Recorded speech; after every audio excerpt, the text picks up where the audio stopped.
වක්‍ර TV යුගයේ cyber අන්ධහැරය. තෙරුවන් සරණයි. ශ්‍රද්ධා බුද්ධ සම්පන්න වාසනාවන්ත ගුණගරුක කාරුණික සුපින්වතුනි. කටින චීවර මාසයේ අපේ සදැහැති බෞද්ධයන් ශ්‍රී ලංකා වාසී මෙන්ම විදේශගත සුපින්වතුන් තමන්ට හැකි පමණ ආකාරයෙන් උසස් පින්කමක් ලෙස කටින පින්කම සෑම ගමකම සෑම නගරයකම සෑම තැනකම ස්වාමින් වහන්සේලා මුල් කරගෙන සිද්ධ කරනවා. එම අතීත සම්ප්‍රදාය ඔබට වීඩියෝ මාලාවකින් රැගෙන එන්නට වක්‍ර TV කණ්ඩායම අපි තීරණය කළා. යනෝ ඒ පටිගත කිරීම සඳහා අප පිවිස සිටින්නේ මුල්ලේරියාව ශ්‍රී නීල මල්ලිකාරාම විහාරස්ථානයට. ඒ විහාරස්ථානයේ කටින චීවරය මුල් කරගත්තු ඒ මහා පින්කම් මාලාව ඔබට රැගෙන එන්නට. මේ සූදානම් වෙන්නේ සදැහැති බෞද්ධයන් කටිනානිසංස ධර්මදේශනාව ශ්‍රවණය කරන්නට. අද දවසේ කටිනානිසංස ධර්මදේශනාව දේශනා කරන්නට මුල්ලේරියාව ශ්‍රී නීලමල්ලිකාරාම විහාරවාසී ඥානපාරමී පදනමේ නිර්මාතෘ විචිත්‍ර ධර්ම කතික ශාස්ත්‍රවේදී දොරමඩල ඥානරතන නායක ස්වාමීන්ද්‍රයන් වහන්සේ මේ ධර්මාසනයට වැඩම කරන්නට නියමිතයි. අපි සූදානම් වන්නේ උතුම් වූ කටිනානිසංස ධර්මදේශනාව ඔබට සජීවී පටිගත කිරීමක් ලෙස රැගෙන එන්නට. හැමෝම සාදුකාරයක් පවත්වන්න. නැවතවරක් සාදු කියන්න. තිසරණ පන්සිල් සමාදන් වෙන්න නමස්කාරය කියන්න.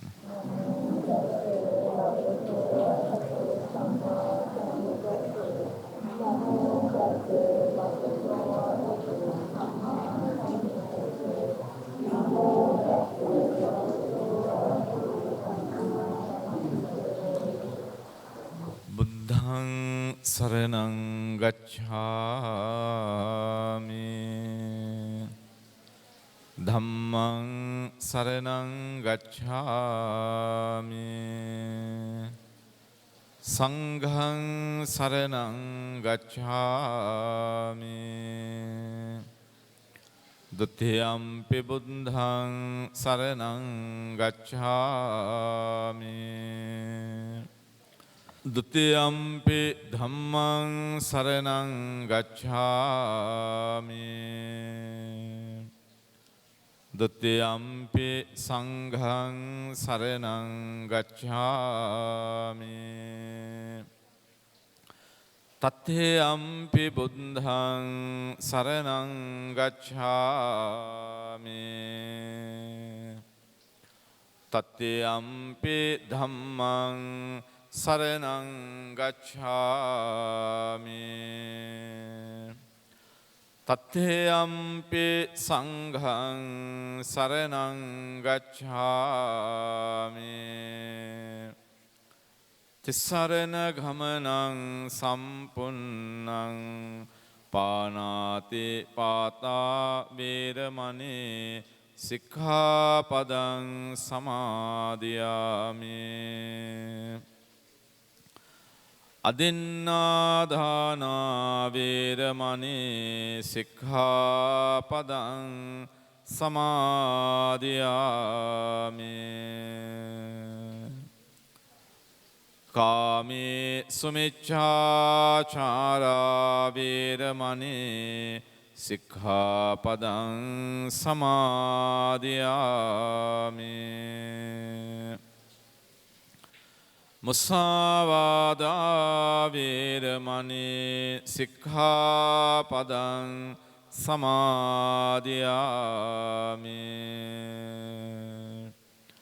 සුරාමේරය මජ්ජපමා දට්ඨානා වේරමණී සික්ඛාපදං සමාදියාමි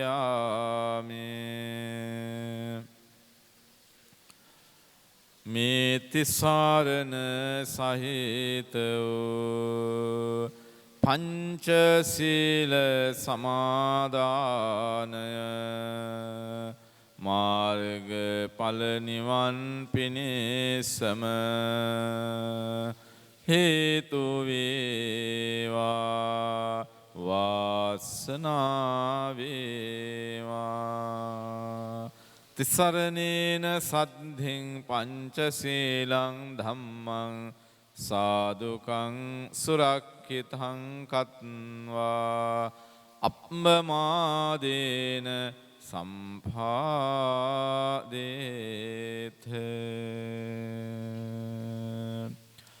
සමන්තා චක්ඛවාලේසු අත්‍රා ගච්ඡන්තු දේවතා සද්දම්මං මුනි රාජස්ස සුනන්තු සංඝ මොක්ඛදං ධම්මස්සවන කාලෝ අයං බදන්තා ධම්මස්සවන කාලෝ අයං බදන්තා ධම්මස්සවන කාලෝ අයං බදන්තා.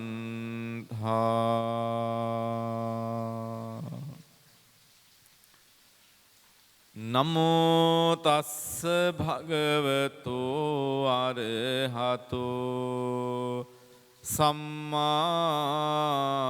සම්බුද්දස්ස. නමෝ තස්ස භගවතු අරහතු සම්මා සම්බුද්දස්ස. නමෝ තස්ස භගවතු අරහතු සම්මා සම්බුද්දස්ස.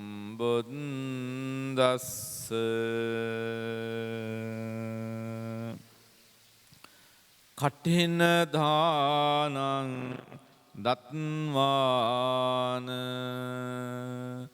සංඝේ ගුණ වරුත් ඉතෝ තින්සේ මහා කප්පේ නාබිජානාමි දුක්ඛතින්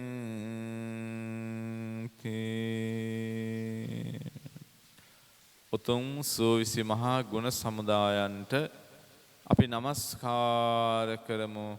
අපගේ නමස්කාරය වේවා කියන හැඟීමෙන් අපි හැමෝම එකට වැඳගෙන කියවමු.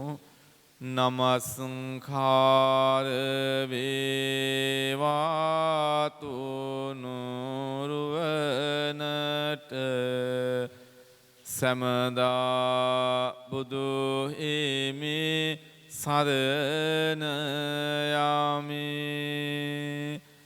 නමස්කාර වේවා ධම්රුවනට සමදා සඳහම් සරණ යමි. නමස්කාර වේවා සංඝරුවනට සමදා මහා සංඝ සරණ යමි. නමස්කාර වේවා තුනුරුවනට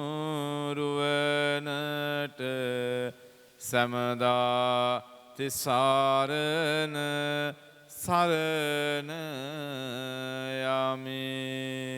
සාදු සාදු සාදු. උතුම් වූ සෑරදුන් වහන්සේ අභියස, උතුම් වූ බෝසමදුන් වහන්සේ අභියස, උතුම් වූ සම්මා සම්බුදුරජාණන් වහන්සේ අභියස, ත්‍රිවිධ චෛත්‍යයන් අභියස තැන්පත් කළ දැල්වෙන පහන් ආලෝක, පැතිරෙන සුවඳ දුම් සුවඳ මල්, සිසිල් පැන් ගිලම්පස ඇතුළු සියලු පූජාවෝ අපි පූජා කරමු. පූජා වේවා, පූජා වේවා, පූජාම වේවා කියලා සාදු කියන්න. උතුම් වූ මහා පින්කමක් නිමාවට පත් කරලා ඒ පින්කම් මාලාව නිමා වීමෙන් අනතුරුව අතීතයේ ඉඳලා එන සම්ප්‍රදායක් තමයි කටින මහා චීවර පූජාවක් සිදු කරපුවාම ඒ පින්කම කරපු අයට ඒ පින්කමෙන් පස්සේ කටිනානි සංස ධර්ම දේශනාවක් පවත්වන එක. එතකොට ඒ විදිහට කටිනානි සංස ධර්ම දේශනාවක් පවත්වන්නේ ඒ පින්කමේ තියෙන වටිනාකම තව තවත් තේරුම් අරගෙන බලවස්සේ හිතේ සද්ධාව පින්සිත වැඩි කර ගැනීමයි. ඉතින් මෙවර මේ කට්න පින්කමේ ප්‍රධාන දායකත්වයේ බාර අරගෙන කටයුතු කරපු සිරියාවතී ආදරණීය මේ අම්මා අතුරු පිරිස. ඉතින් ඒ පවුලේ ඒ හැමදෙනාම මහත් කැපවීමෙන් මහත් වූ උනන්දුවෙන් පින්කම් මාලාව උසස් විදිහට සිදු කළා. දැන් කටින පින්කම පිළිබඳ මේ දවස්වල නිතර කතා කළා නේද? හැමෝම කතා කළා. කටින කියන වචනය ගත්තාම ඒකේ සාමාන්‍ය අර්ථ තමයි තද කියන එක. දැන් තද දෙයක් නම් ඒක කඩන්න බෙදෙන්න සිදෙන්න අමාරුයි. එතකොට කටිනා ශීවර පූජාවකින් ලබන පින ඒ පුණ්‍ය ඵලය පුණ්‍ය ශක්තිය කිසි දෙයකින්ම සිඳින්න බෙදෙන්න බෑ. ඒ කෙටියෙන් කියනවා නම් අපි මේ සංසාර ගමනේ සැරිසරන තාක්කල් අපිට කටිනානිසංස වශයෙන් අපිට ලබන්න ලැබෙන්නේ අනිවාර්යයෙන්ම ත්‍රිවර්ග සම්පත්. දැන් ත්‍රිවර්ග සම්පත් කියන්නේ මොනවද? ත්‍රිවර්ග සම්පත් කියන්නේ මොනවද? මනුෂ්‍ය සම්පත්, දිව්‍ය සම්පත්, නිවන් සම්පත්. ඒවට කියනවා මොනවා කියලා? ත්‍රිවර්ග සම්පත්. මනුෂ්‍ය සම්පත්, දිව්‍ය සම්පත්, නිවන් සම්පත්. මේ ත්‍රිවර්ග සම්පත් පමණයි කටිනානිසංස කටින පින්කමක් කරන අයට ලැබෙන ඵලය. කටින පින්කමක් කරන අයට ලැබෙන ඵලය මේ ත්‍රිවර්ග සම්පත්. එතකොට මේ කටිනයක් පූජා කරන්නට හාමුදුරුවන්ට අනුදැන වදාළ හේතුවක් තියෙනවා. පින්නතුනේ පාවානුවර ඉඳලා හාමුදුරුවරු තථාගත බුදුහාමුදුරුවෝ වැඩ ඉන්න කාලේ වැඩම කළා සවැත් නුවර දක්වා. පින්නතුනේ දැන් පහුගිය දවස්වල ඉන්දියාවේ මහාවැසි වැස්ස දැක්කනේ. මහාවැසි වැහැලා නම් පිරිස් අවතැන් වෙනවා, ගොඩාක් පිරිස මැරුණා. ඉන්දියාවේ වැසි කාලය අපේ ලංකාවේ මේ වගේම තමයි. මීට වැඩි හිවහින්න ගත්තාම. ඒ නිසා ජූලි මාසේ පටන් ගත්තාම මේ වැස්ස පුදුමාකාර විදිහට වහින්නේ. පින්නතුනේ අතීතයේ ඉඳලා සිරිතක් තිබුණා. දැන් වැසි කාලවලට වෙනත් අන්‍යාගමික තීර්ථකවරු නිගණ්ඨ ජටිල බ්‍රාහ්මණ ආදී අය කොහොමත් යන්නේ නැහැ. ඒ අය ඒ තැන්වලට වෙලාම ඉන්නවා.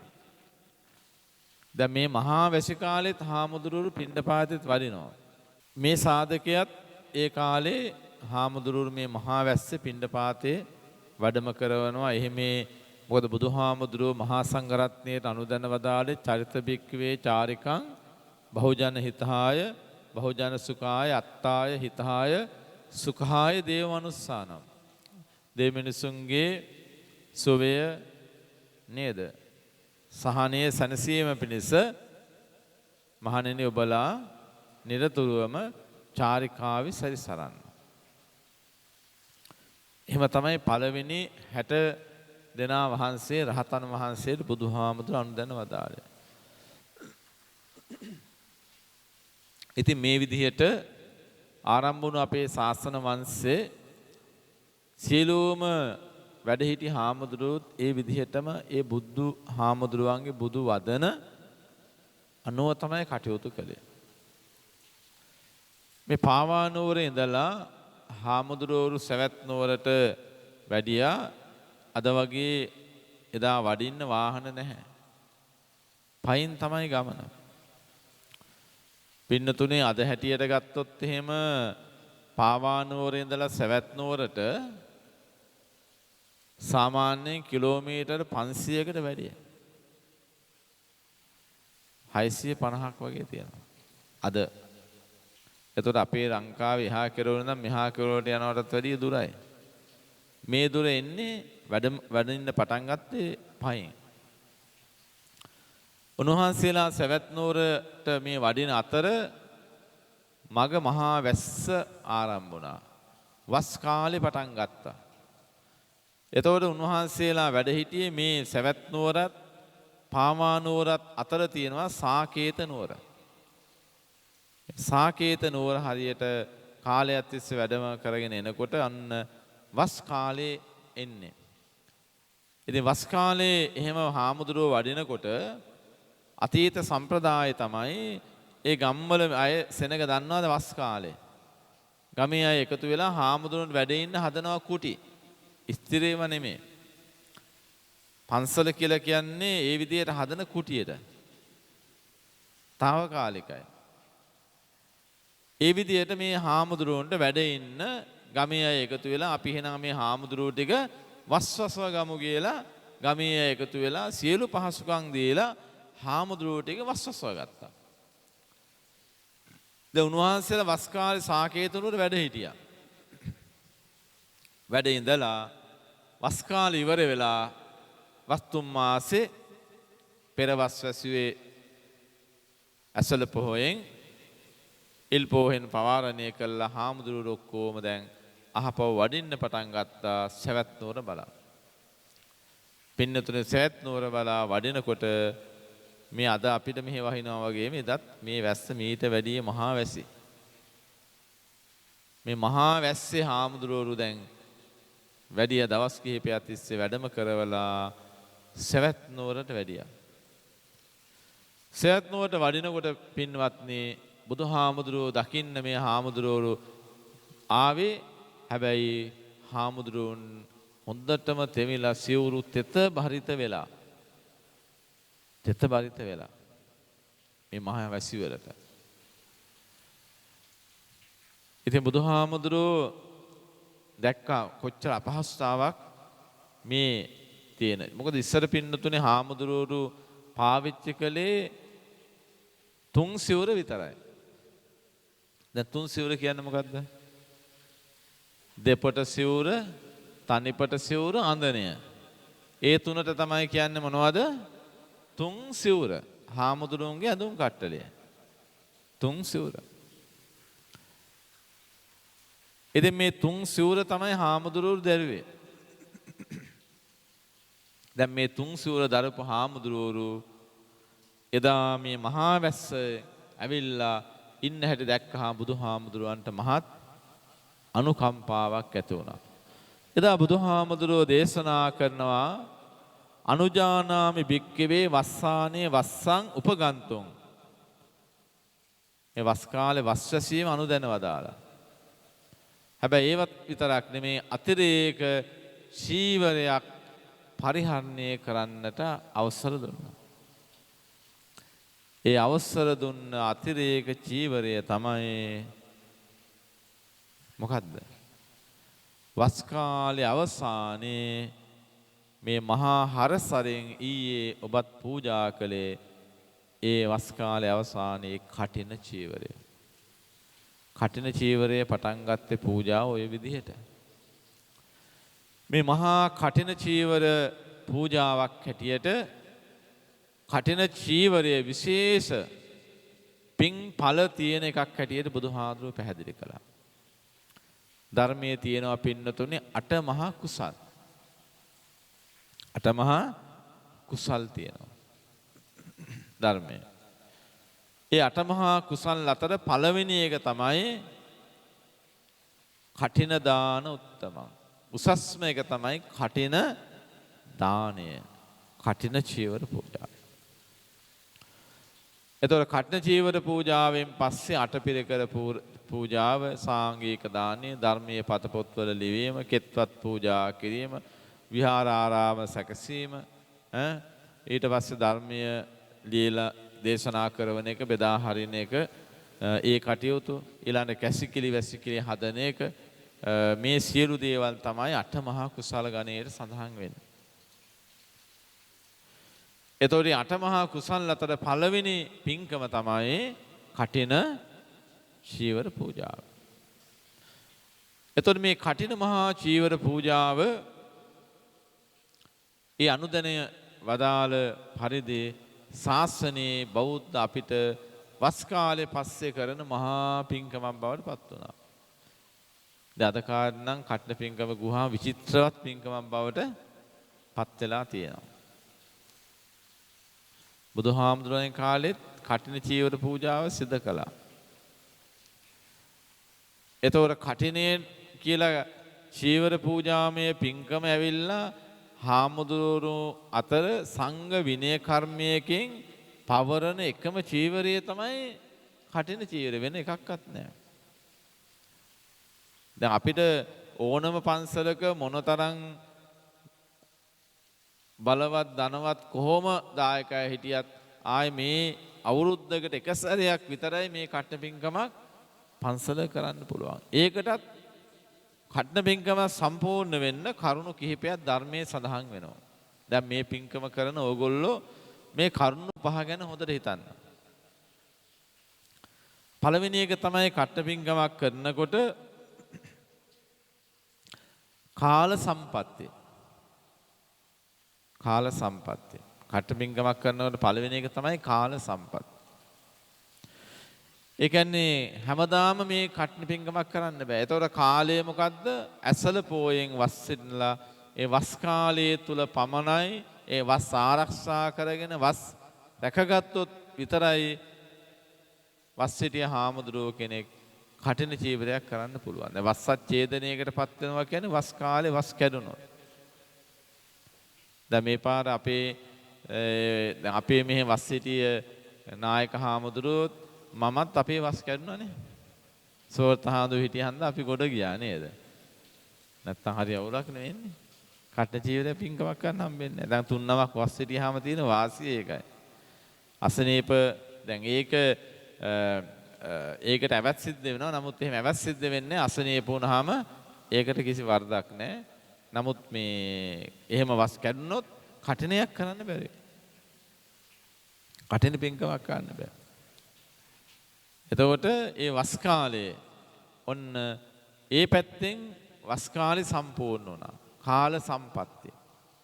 ඒ කාලය හරියට යෙදුන කාලයේ සම්පූර්ණ කළා. වස් කාලේ පිළිවෙත් පුරාගෙන හැමෝම ගොඩක් පින් කරගෙන නේද? ඉතින් අපිට අර වෙනද වගේ පින් කරගන්න බැරි වුණා. දැන් අවුරුදු 2ක් තිස්සේම බැරිනවා. මේ පාර කට්නි කරපු අය හරි වාසනාවන්තයි. මොකද ගියේ පාරේ මෙච්චර හොඳට කරගන්නත් බැරි වුණානේ මේ තියෙන කොරෝනා ප්‍රශ්න මේ ලෙඩ දුක් දුර්භික්ෂ නිසා. හැබැයි අපි මේ පාරේ ඊට වැඩිය ඕගොල්ලෝ මහන්සි වුණා, කැප වුණා, උනන්දුවෙන් ඉතාම හොඳින් මේ දේවල් ටික කරගන්න අපිට වාසනාව ලැබුණා. මේ පැත්තෙන් වාසනාවන්තයි. එතකොට අපිට තියෙන්න ඕනේ කාල සම්පත්තිය. එතකොට ඒ දේ සම්පූර්ණ වුණා පින්කමට. නේද? ඊළඟට දෙවෙනි එක තමයි පුද්ගල සම්පත්තිය. කඨිනය සම්පූර්ණ වෙන්න අපිට පුද්ගල සම්පත්තිය තියෙන්න ඕනේ. පුද්ගල සම්පත්තිය කියලා කියන්නේ මොනවද? එකක් තමයි වස් සිටින හොඳ ඒ වස් කාලේ වස් රකින භික්ෂුවක් ඉන්න ඕනේ. ඒක පුද්ගල සම්පත්තිය. අනිත් පැත්තෙන් කවුද? වස් ආරාධනා කරන ඒ පිරිස.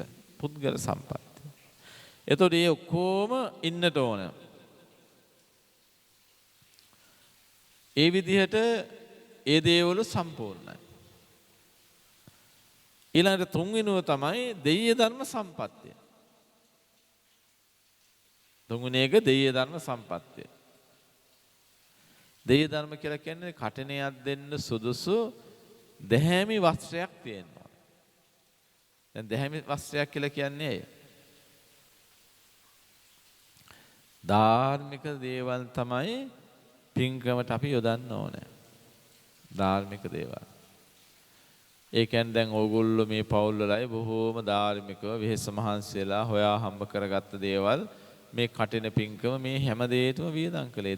දෙය ධර්ම සම්පත් කියන්නේ ධාර්මික දේවල්. දැන් සමහර වෙලාවට සමහර අය කට පින්කම් බාර අරගෙන නොඑක් ඒවා බාර අරගෙන සනහාරය කරනවා. ඉතින් අපේ රටේ හොඳ තැබෑරුම් තියෙන අය ලොකු පින්කම් කරන්නේ නේද? ඒ පින්කම පින්කමක් වුණාට හැබැයි මේ බුදුහාමුදුරුව වදාारण හැටියට ධාර්මික නැහැ. තේරෙනවද? අයථා විදිහට වැද්ද විදිහට හම්බ කරන දේවල් වලින් පින් කරන එක බුදුහාමුදුරුව ඒකේ නියම ඵල ලැබෙන්නේ නැහැ. එතකොට ඕගොල්ලෝ ධාර්මිකයි. දෙය ධර්ම සම්පත්තිය. මේ වැය කරන ඒවා ඔක්කොම ධාර්මික පිරිසුදු දේවල්. ඊළඟට පින්වත්නි ඊළඟ කාරණේ තමයි සද්ධා සම්පත්තිය. හරිම වැදගත්. මොනවද දන්නේ නේද? සද්ධාව නැත්තම් දැන් ඔයගොල්ලෝ සද්ධාවතෙන් කොහමද? අඩුවක් නෑ නේද? අපි ඉතින් මේ පින්කම තුළ මේ අය ක්‍රියාත්මක වෙන ආකාරය තුළ කොච්චර සද්ධාවෙන් කොච්චර හැඟීමෙන් ඒ කටයුත්ත කළාද කියන එක අපි දැක්කා. ඊටාම සද්ධාවෙන් යුක්තයි. හැබැයි සද්ධාව වැඩි වෙලා හරියන්නේ නැහැ. ඒක මොකක්ද තියෙන්න ඕනේ? සද්ධාව එක්ක තියෙන්න ඕනේ ප්‍රඥාව. නේද? ওই දෙක එකට යන්න ඕනේ. සද්ධාව වැඩි වුණොත් එහෙම අන්තිමේ පින්කම් වෙilla මේ ගොංකම් බවට පත් වෙනවා. නේද? ඒ නිසා සද්ධාව එක්ක අවබෝධය ප්‍රඥාව තියෙනවා. ඉතින් ඕගොල්ලන්ගේ ප්‍රඥාවක් තිබුණා. අපි මේ පින්කම හොඳට කරගන්න ඕනේ. අපිට හොඳට පින් කරගන්න ඕනේ. අපි හොඳට මේ පින්කමෙන් ලැබුණු අවස්ථාවෙන් කුසල රැස් කරගන්න ඕනේ. කියන හැඟීම තුල තමයි පින්කමක නිරත වෙන්නට ඕන. පින්වත්නි පින්කමක් කරපුවාම ඕනම පින්කමක්. අපි දැන් මේ කතා කරන්නේ දානෙ ගැන. මේ කටින චීවර දානය. එතකොට දාන අතර වැඩියෙන්ම ආනිසංසදායක දානය තමයි ධර්ම දානය. වැඩියෙන්ම පින් සිද්ධ වෙන්නේ මොකේදද? ධර්ම දානය. එතකොට ධර්ම දානය මේ සියලුම දේවල් දාන අතරට වැටෙනවා. ඊළඟට අපි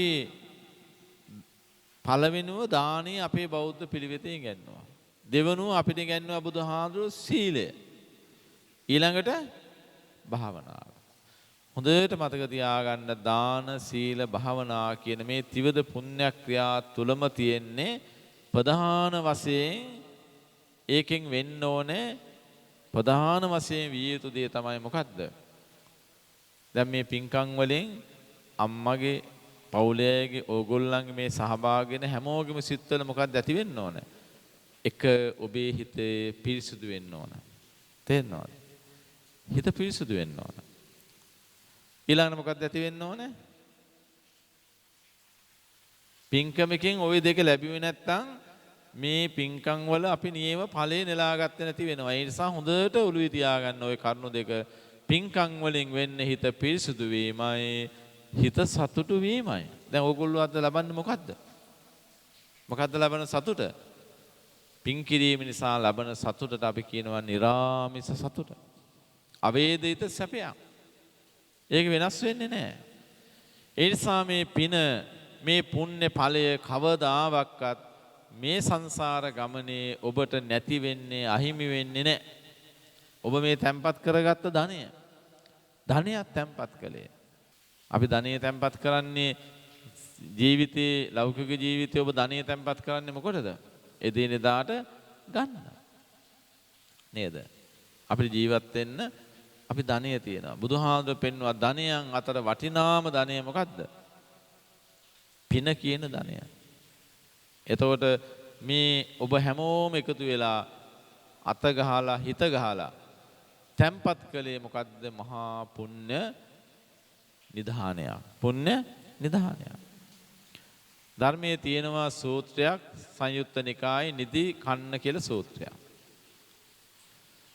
ඒ සූත්‍රයේ බුදුහාඳුරෝ දේශනා කළේ බොහොම වැදගත් සිදුවීමක් මුල් වෙලා. ඒ කාලේ සවැත් නුවරේ හිටියා එක ධනවත් කෙනෙක්. එයා සිටු කෙනෙක් නෙමෙයි. හැබැයි හොඳ ධනවත් මිනිස්සෙක්. හැමෝටම හදිස්සියක් වුණාම අපි දැන් කෙනෙක්ගෙන් ඉල්ල ගන්නවා නේද? ඒ කියන්නේ ඔය ලෝන් එකක් එහෙම දාගන්න නේ නිශාන්ත මහත්තයෝ ඉන්නේ ලෝන් දාන ඒ වගේ. ඉතින් පින්නොත් රජතුමාට හදිස්සියේ ලෝන් එකක් දාගන්න උනම කාගෙන්ද ඉල්ලගන්නේ? අර මිනිස්සයාගේ. දවසක් රජතුමාට එහෙම උමනාවක් වෙලා සේවකයෙක් යවුවා ගෙදරට. සේවකයෙක් ගෙදරට යවුවේ රජතුමාගේ අවශ්‍යතාවය ඉටු කරගන්න. යවුවාම මේ සේවකයා ගෙදරට යනකොට ඒ ගෙදර දානයක් දෙනවා. බුදුහාමුදුරුවෝ ඇතුළු මහා සංඝරත්නයට.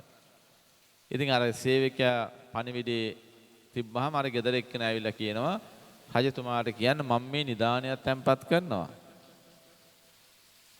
මම පස්සේ ඇවිල්ලා රජතුමා හම්බ වෙනවා. දැන් මම මේ කරන්නේ මොකද්ද? නිදානයක් තැන්පත් කරනවා. දැන් අර කෙනත් කල්පනා කරන නිදානයක් තැන්පත් කරනවා ගුවාම මේ විදිහටම කියලා රජතුමාට කිව්වා. හැබැයි පින්වත්නි මේ කාරණය බුදුහාඳුනට තැහුණ මේ කියන දේ. බුදුහාඳු දානේ වන්දලා බණ දේශනා කරන වෙලාවේ ওই කාරණේම මතු කරලා ධර්ම දේශනා කළා. බුදුහාඳු වදාළනවා පින්වත මේ ලෝකෙ මිනිස්සුන්ට තියෙනවා එහෙම නිදාන හතරක්. නිදාන හතරක්. දැන් ඕගොල්ලන්ටත් ඒව තියෙනවා. පළවෙනි එක තමයි තාවර නිදාන. තාවර කියන්නේ මොකද? ස්ථිර කියන ඒවා. දැන් ඕගොල්ලන් තියෙන ස්ථිර නිදාන මොනවද? තාවර නිදාන කියන්නේ ඉඩ කඩන්, ගෙවල් දොරවල්. ඒ වගේ දේවල් ස්ථිර ඒවා යන තැන අර යන්න බෑ. එහෙම යන්න පුළුවන් යන හැමතැන උස්ස යනවනේ අපි අය. එහෙම ගෙනියන්න බෑ. ඒවා ස්ථාවර නිදාන. ඒ මිනිස්සුන්ට තියෙන ඒවා. අපිට තියෙන තාවර නිදාන කියන්නේ ඒවා. ඊළඟට තියෙනවා ජංගම නිදාන. ජංගම කියන්නේ මොබයිල් නේද? ජංගම නිදාන. දැන් ඔයගොල්ලන් තියෙන ජංගම නිදාන මොනවද? ඉතින් ඔය එන යන වාහනේ ජංගම නිදාන. නේද?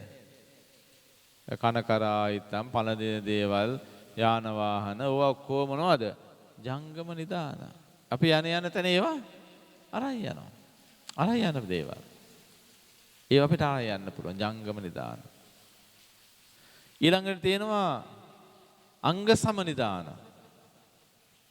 අපිට තියෙන දැනුගත්කම් ඒ දේවල් අපිත් එක්කම දැන් ඕගොල්ලෝ ගෙදර මෙහෙනවා කියලා ඒවට ගෙදර තියලා එන්න බෑනේ. ඒව ටික අපි අරගෙන එන්නේ අංග සමනිදාන. බුදුහාඳුරෝ පෙන්නනවා මේ නිදාන තුනම අපිට අවශ්‍යයි. මේ නිදාන තුනම මිනිස්සු ලෞකික වශයෙන් තියෙන්න ඕන දේවල්. හැබැයි මේ නිදාන තුනේම විශේෂයක් තියෙනවා. ওই නිදාන තුනම අපි දාලා යන දේවල් නේ. ඒව මෙහෙ තියලා යනවා. එතකොට අපි යනකොට ගෙනියන නිදානයක් තියෙනවා. යනකොට ගෙනියන නිදන් තියෙනවා. දැන් ඕගොල්ලෝ ගෙනියන ඒව තැම්පත් කරලා තියෙනවද? යනකොට ගෙනියන නිදාන වලට කියනවා මොනවද? අනුගාමික නිදාන. මොනවද? අනුගාමික නිදාන. මේ ඉන්න පුංචි අයගේ දූල පුතාලගේ වැඩිහිටිය ඔබ හැමෝගෙම ජීවිතයේ තියෙන අනුගාමික නිදාන. කටින චීවර මහා පූජාව කියන්නේ මේ ජීවිතේ ලෞකික ජීවිතේ අපි කරගන්න වටිනාම පුණ්‍ය නිදානය. පුණ්‍ය නිදානය. එතකොට කටින ගැන දීර්ඝ විස්තර සඳහන් වෙන්නේ නාගිත අපදානය. බුදුහාමුදුරුවෝ දවසක් රහතන් වහන්සේලා 509කට අරියොම් කරනවා අනෝතත්ත විලට වඩින්න කියලා. 500ක් රහතන් වහන්සේලා වැඩමගෙන. වැඩ ඉන්න 500ක් දෙනා අතර බුදුහාමුදුරුවෝ විමසනවා මේ වැඩ ඉන්න 500ක් මහරහතන් වහන්සේලා අසර සංසාර ගමනේ විශේෂ පින්කමක් කළ කවුරු හරි කෙනෙක් ඉන්නවද? සුවිශේෂී පින්කමක් කළ කෙනෙක්. අන්න එදා නාගිත හාමුදුරුවෝ නැගී සිටිනවා. නාගිත මහරහතන් වහන්සේ දේශනා කරනවා ස්වාමීනි මම එහෙම විශේෂ පින්කමක් කරපු කෙනෙක්. හැබැයි මේ විශේෂ පින්කම ලොකු පින්කමක් නොවේ කියලා හිතන්න පුළුවන්. නමුත් මේ පින්කම මහා ශක්ති සම්පන්න බල සම්පන්න පින්කමක්. ස්වාමීනි බුදුහාමුදුරු විමසනවා ඔබේ පින්කම ගැන පැහැදිලි කරන්න. එතකොට එදා නාගිත හාමුදුරුවෝ දේශනා කරනවා ගාථා පාඨ ගණනාවක්. ඊ අතර එක ගාථාවක් තමයි කටින දානං දත්වාන සංඝේ ගුණ වරුත්තමේ ඊතෝ තින්සේ මහා කප්පේ නාබි ජානාමි දුග්ගතේ. භාග්‍යවත් සම්මා සම්බුදුරජාණන් වහන්සේ මේ මහා කටින චීවර පූජාමය පිනේ ශක්තිය ඒ පුණ්‍ය ඵලය නිසා මම කවදාවත් මේ රහත් වෙන ආත්ම භාවයේ දක්වා දුගතියකට ගියේ නැහැ. දුගතිය කියන්නේ කොහාටද පින්වත්නි? දුගතිය කියන්නේ කොහාටද? සතර අපායට. එතකොට මේ කටින පින්කම කළපු මේක සඳහා දායක වුණු සද්ධාවෙන් අර හොඳ හැඟීමෙන් අවබෝධයෙන් ඔබ හැම දෙනාගේම සිත් පිරිසිදුව මේ වැඩේ කළා නම් ඔබ කවුරුවත් නැවත කවදාවත් සංසාරේ සතර අපායට නම් යන්නේ නැහැ. දැන් ඉතින් අපි මහා කට්ට පින්කමක් කළා අපි අපායන් නැහැ. දැන් ඉතින් වැඩේ පටන් ගන්නවා කියලා පව් ගෙම කරන්න යන්න එපා. පව් කළොත් අනිවාර්යෙන් යනවා. හැබැයි සතර අපායට වැටෙන්නේ නැහැ. ඒ සියලුම ජීවිතයේ අකුසල් යට යනවා මේ පිනේ බලය ශක්තිය. ඒකයි සිඳින්න බෙදින්න බැරි තද පුණ්‍ය ශක්තිය. හැබැයි ආනන්තරීය පාප කර්ම කළොත් මොකද වෙන්නේ? ඵල දෙනවා. ආනන්තරීය පාප කර්ම මොනවද? මව මැරීම, පියා මැරීම, රහතුන් මැරීම, සංඝ වේදය, බුදුහාමුදුරුවන්ගේ ලේසල වීම. ඒ අකුසල කර්ම කරලා තිබුණොත් ඒවට අනිවාර්ය විපාක ලැබෙනවා. ගැලවෙන්න බෑ. හැබැයි ඊට මෙහා ජීවිතේ මොනියම් වූ අකුසලයක් තිබුණත් ඒ සියල්ල ඵල දීමේ ශක්තියට වඩා ඉස්මතු වෙලා එනවා මොනවද? මේ කටින චීවර පූජාමය පින.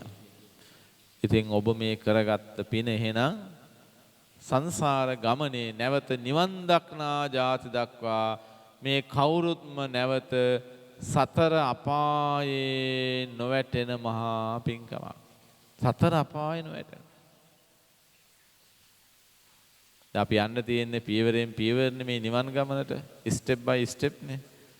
පළවෙනි කඩේම ඔන්න පොඩ්ඩක් ගොඩ දාගත්තා දැන්.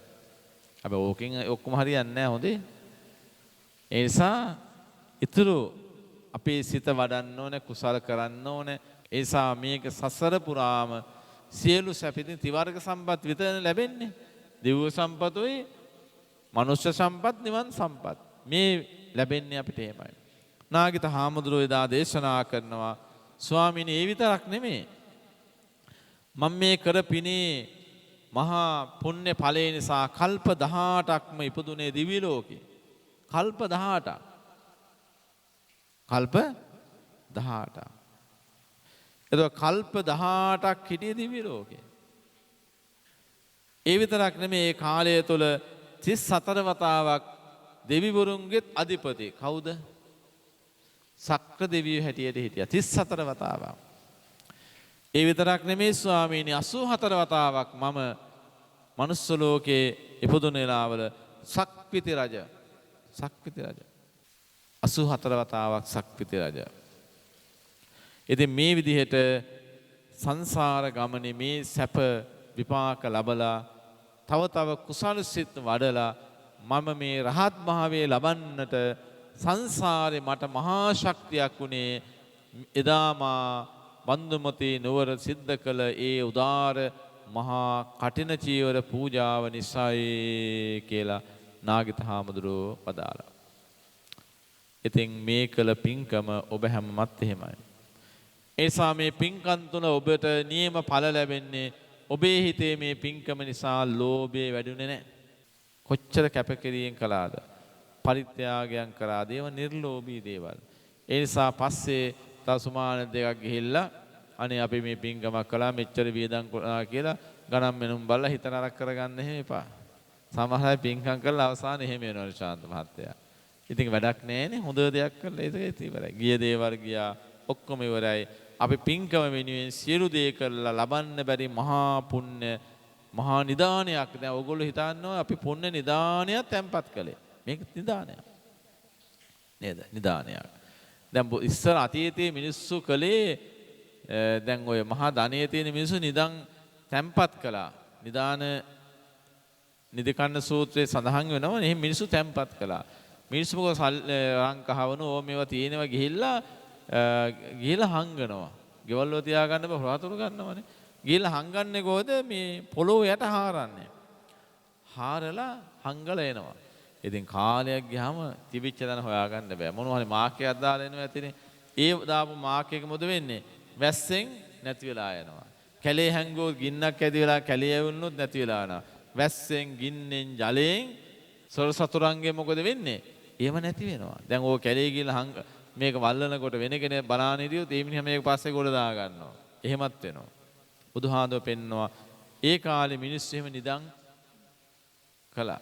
එහෙම තමයි ආරක්ෂා කරගත්තේ. අද වගේ බැංකු තිබුණේ නැහැ නේ කාලේ. එතකොට එහෙම තමයි ගුරු ධනියේ තියෙන අය.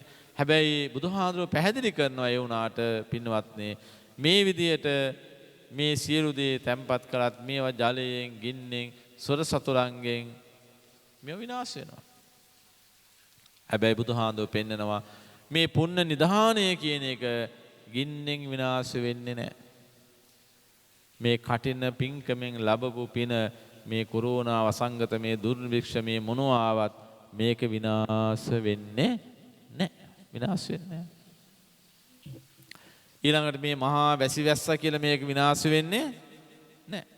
එහෙනම් ඔබ මේ හැමෝම එකතුව කළ පින්කම කිසිම දෙයක් නිසා සිදින්නේ බෙදින්නේ විනාශ වෙන්නේ නැහැ. සංසාරේ පුරාම ඔබ පසුපස්සේ එනවා. කොහොමද එන්නේ පසුපස්සේ? ඡායාව අනපායිනී සෙවණැල්ල වගේ. දැන් ඔයගොල්ලෝ ජීවිතේ හැම දෙයක් ගැනම හිතනවානේ. දැන් කොයි වෙලාව කවද්ද සෙවණැල්ල ගැන හිතුවේ නේද? සෙවණැල්ල ගැන තියනවා කියලාවත් අපි හිතන්නේ ඔද සෙවණැල්ල තියෙන්නේ හැමෝගෙම. දැන් අපි කොහේ ගියත් අපව අත්හරින්න නැති එකම දේ අන්තිමේ මොකද්ද? අපිට ඉතුරු වෙන්නේ සෙවණැල්ල විතරයි. හැබැයි සෙවණැල්ල පින උපමා කළේ කුසලයේ උපමා කළේ සෙවණැල්ලටයි සෙවණැල්ලට උපමා කළේ. අපිට බරක් නැහැ. කරදරයක් නැහැ. දුකක් නැහැ. කිසිම පීඩාවක් නැහැ. මොනවද? පින එහෙමයි. ඔබ මේ කළ මහා කටින චීවර පූජාමේ පින්කමේ පුණ්‍ය ඵල අපිට බරක් නෙමේ. දුකක් නෙමේ. කරදරයක් නෙමේ. පීඩාවක් නෙමේ. තැවිල්ලක් නෙමේ. මේ කළ පින්කම සංසාරේ නිවන් දක්නා ජාති දක්වාම අර මුලින් සඳහන් කර මනුෂ්‍ය දිව්‍ය නිවන් ත්‍රිවර්ග සම්පත් ලබන්නටම උපකාරී වෙන මහා පුණ්‍ය නිධානයක් බවට පත් වෙනවා. ඉතින් එවන් උදාර පින්කමක් තමයි ඔබ හැමෝම එකතුව සිදු කළේ. ඒ නිසා ගොඩාක් සතුටු වෙන්න, ගොඩාක් සන්තෝෂ වෙන්න. මේ පින්කම කිසි අඩුවක් නැතුව ඊටාම හොඳට විචිත්‍රවත් හැමෝගෙම සද්ධා උපදින ආකාරයට ගෞරවය හැඟීම් ඇති වෙන ආකාරයට මේ පින්කම් මාලාව හොඳින්ම සිදු කරගත්තා. අපේ ජීවිතේ මොන දේ දැන් ඉස්සරහට මේ ලෝකේ තව කරදර විපත් දුක් දෝමනස්ස ප්‍රශ්න වැඩි වෙනවා නිසා මේ ලෝකේ එන්නෙන් අපිට සුවය නෙමෙයි ලැබෙන්නේ. ඇත්තටම දුක පිරිච්ච ලෝකයක අපි ජීවත් වෙන්නේ. ගැටලු පිරිච්ච ලෝකයක ජීවත් වෙන්නේ. ප්‍රශ්න ලෙඩ දුක් වැඩි වෙන ලෝකේ ජීවත් වෙන්නේ. එහෙම ලෝකේ අපිට තියෙන සුවය සැනසීම පින පමණමයි. ඉතින් ඒ නිසා ඒව තේරුම් අරගෙන ඉතින් මාගදා ඔබ මේ පින්කම මේ විදිහට කරගෙන ඔබ නියම සතුට අම්මා ඇතුළු පවුලේ ඇතුළු ඔබ හැමෝම ලැබුවා වගේ මේ දේවල් තුළ හැමෝටම සතුට ගෙන දුන්නා. ඉතින් පන්සල ලස්සන අලුත්දියා කළා මේ දේවල් කරලා ඒ කැපවීම ඊටාම හොඳට කළා. හොඳ කටින මහා පින්කම කිසිම අඩුවක් නැතුව උසස්ම ආකාරයෙන් ඔබ හැමෝම සිදු කරගත්තා කියලා බලවස්සේ සතුටටපත් වෙන්න. මේ උදාර කටින මහා පූජාමය පින්කමේ පුණ්‍ය ඵල පුණ්‍ය ශක්තිය ඔබ හැමෝටම නිවන් පිණිස හේතු වේවා, වාසනාව වේවා, පාරමිතාවක්ම වේවා වේවා කියලා ප්‍රාර්ථනා කරන්න. හොඳයි අපි දැන් දෙවියන්ට පින් අනුමෝදන් කරමු. මේ කරගත් උදාර පින් කුසල් ලෝසසුන් සුරකින විහාරස්ථානයේ බෝසමුදුන් වහන්සේට පින්බීමට අධිග්‍රහත සියලු දිව්‍ය දේවතාවුන් වහන්සේලා ඔබ හැමදෙනාම ආරක්ෂා කරන සියලු දෙවියෝ පින් අනුමෝදන් වේවා. දෙවියන්ගේ දිව්‍ය සම්පත් දිව්‍ය යසෙසුරු වැඩි දියුණු කර ගනීවා. ජීවිතවලට ඇතිවන කරදර බාධක ලෙඩ දුක් පීඩා දුරු කර දෙවියෝ හැමෝම සුරකීවා. අප රටට ලොවට ව්‍යසනයක්ව තියෙන COVID-19 මේ වසංගත අප රටෙන් ලොවෙන් දුරු කරමින් රටවැසි ලෝවැසි හැමෝමත් දෙවියෝ ආරක්ෂා කරවා. දෙවියෝ පින් අනුමෝදන්ව නිවනින් සැනසේවා කියලා ප්‍රාර්ථනා කළා. අපි දෙවියන්ට පින් දෙමු. ආකාසට්ටා ච බුම්මත්හා දේවා නාග මහින්దికා පුඤ්ඤන්තං අනුමෝදිත්වා චිරං රක්칸තු ලෝක සාසනං. ආකාසට්ටා ච බුම්මත්හා දේවා නාග මහින්దికා පුඤ්ඤන්තං අනුමෝදිත්වා චිරං රක්칸තු දේශනං. ආකාසට්ටා ච බුම්මත්හා දේවා නාග මහින්దికා පුඤ්ඤන්තං අනුමෝදිත්වා චිරං රක්칸තු මං පරන්ති. පරම්පරාගත ඔබ හැමෝගෙම නමින් මියගිය සියලු ඥාතීන්ට අද මේ බණ මනුවේ බණ ඇසූ ඔබ හැමදෙනා නමින් මියගිය යම් තාක් අය වේදී හැමෝටම මේ පින් කුසල් ලැබේවා, අනුමෝදන් වේවා, අත්පත් වේවා. ඒ හැමෝම දේව මානුෂිකාදී සම්පත් කෙරවල උතුම් නිවනින් සැනසේවා කියලා ප්‍රාර්ථනා කරලා අපි පින් අනුමෝදන් කරවමු. ඉදම්මේ ඥාතිනං හෝතු සුඛිතා හොන්තු ඥාතයෝ. ඉදම්මේ ඥාතිනං හෝතු සුඛිතා හොන්තු ඥාතයෝ. ඉදම්මේ ඥාතිනං හෝතු සුඛිතා හොන්තු ඥාතයෝ. බණමඩුවේ බණහන මේ අම්මල තාත්තල හැමෝම ඔබ අපේ ජීවත් වෙන්න මව් දෙමව්පිය හැමෝම නිදුක් වේවා, නිරෝගී වේවා, සුවපත් වේවා. ඉතින් ඔක්කොම එකතු වෙලා මේ පින්කම හොඳට කළා. නැවත නැවත සතුටු වෙන්න මේ උදාර පින් බලෙන් හැමෝගෙම ජීවිත නිවන් දක්නා ජාති දක්වා සංසාර ගමනේ මේ කිසි කෙනෙක් සතර අපායට නොවැටේවා. දිව්‍ය මානුෂිකාදී සම්පත් වින්දනය කරමින් මේ දුක්ඛ වූ සංසාරේ ජීවිත ස්වභාවය අවබෝධ කරගෙන හැමෝටම නිවන් දකින්නට මේ මහා පින් කුසල් හේතු වේවා, වාසනා වේවා වේවා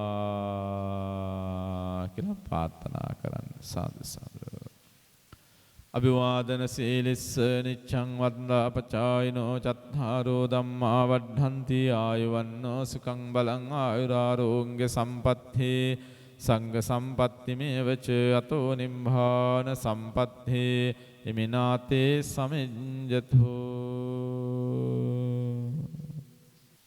ඉතින් විශේෂයෙන් අපි සෙත් පතන්න ඕන මේ මාධ්‍ය වලින් වීඩියෝ කටයුතු කරපු නේද? ෆොටෝ ගහපු ගොඩාක් උදව් කරපයින් ඔය හැමෝටමත් විශේෂයෙන් වක්ක නේද? මේ YouTube channel එකේ මහත්වරුන්ට ඒ කාර්ය මණ්ඩලයටත් අපි සෙත් පතනවා. ඒ අයගේ බලාපොරොත්තු අරමුණු කර වේවා, ඉටු වේවා. ඒ අයටත් බලාපොරොත්තු වන ආකාරයට අනාගතයේ වටිනා මෙහෙවරක් කරන්න ශක්තිය, ධෛර්යය ලැබේවා කියලා අපි ආශිර්වාද කරමු. වක්‍ර TV යුගයේ සයිබර් අන්ධහැරය.